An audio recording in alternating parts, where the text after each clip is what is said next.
بسم اللہ الرحمن الرحیم۔ السلام علیکم ناظرین، آپ دیکھ رہے ہیں ہمارا YouTube channel Urdu stories corner. ہم حاضر ہوئے ہیں آپ کے لیے ایک نئی ویڈیو لے کر۔ اگرچہ قرآن کریم میں حضرت خضر علیہ السلام کا ذکر وضاحت سے نہیں آیا، لیکن متعدد روایات کے مطابق سورۃ کہف میں جس عالم کا ذکر ہوا ہے اس عالم سے مراد حضرت خضر علیہ السلام ہیں۔ بعض روایات کے مطابق حضرت خضر علیہ السلام پیغمبر تھے اور حضرت نوح علیہ السلام کی اولاد میں سے تھے۔ آپ کا اسم گرامی طالیہ بن ملکان تھا اور خضر آپ کا لقب تھا، کیونکہ خضر کا معنی سبز ہے۔ وہ جہاں پر بھی قدم رکھتے تھے آپ کے پاؤں کی برکت سے وہ جگہ سرسبز ہو جاتی تھی۔ متعدد روایات کے مطابق حضرت خضر علیہ السلام اب بھی زندہ ہیں اور تا قیامت زندہ رہیں گے۔ ایک دن حضرت خضر علیہ السلام بنی اسرائیل کے کسی بازار سے گزر رہے تھے کہ اچانک ایک فقیر ان کے پاس آیا، مدد کا تقاضا کیا۔ حضرت خضر علیہ السلام نے کہا کہ میں خدا پر ایمان رکھتا ہوں، لیکن اس وقت میرے پاس کچھ بھی نہیں ہے جو تمہیں دے سکوں۔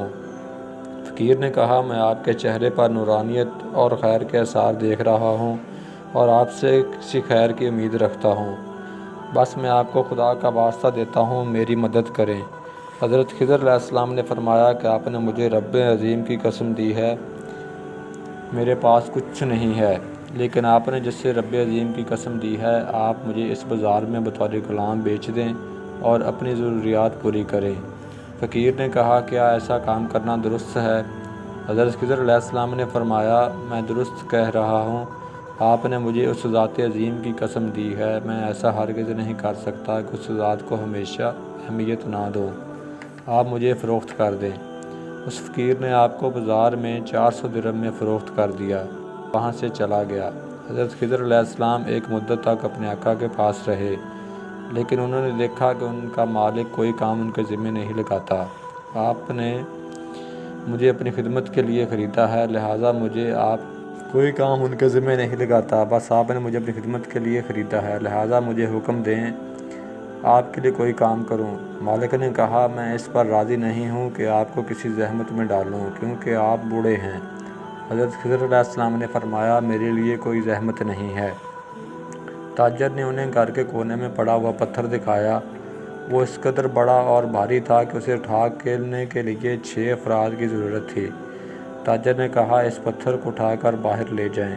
حضرت خضر علیہ السلام نے اسی وقت اکیلے ہی اس پتھر کو اٹھا کر باہر رکھ دیا۔ اس کے بعد بھی حضرت خضر علیہ السلام نے کئی ایسے کام کیے جن کو دیکھ کر تاجر حیران رہ گیا۔ تاجر نے حضرت خضر علیہ السلام کو عزت خدا کی قسم دے کر کہا کہ بتائیں آپ کون ہیں؟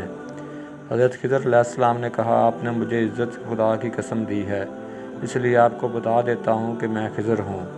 تاجر نے معذرت کرتے ہوئے کہا کہ میں نے آپ کو نہیں پہچانا، میں معافی چاہتا ہوں۔ تاجر نے کہا، میری طرف سے آپ آزاد ہیں، آپ جہاں جانا چاہتے ہیں جا سکتے ہیں۔ اس کے بعد حضرت خضر علیہ السلام وہاں سے روانہ ہو گئے اور عبادت الہی میں مشغول ہو گئے۔